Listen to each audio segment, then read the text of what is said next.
How to loop play on Audacity. Hello guys, in today's video I'm gonna show you how to use loop play on Audacity easy and fast. So all what you have to do is go to Audacity. This is the homepage as you can see. Now all what you have to do is go to Audacity and then select the audio or the part that you want to loop and select it, and then all what you have to do now is just go into here on the top bar, and you will find many options right here as you can see. But all what you have to do is go to transport and go to play, and then you will find loop play here.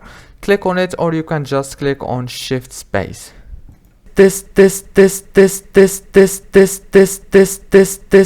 as you can see, it's a loop play. If this video was helpful, please don't forget to like and subscribe to the channel for more educational videos like this one. See you later.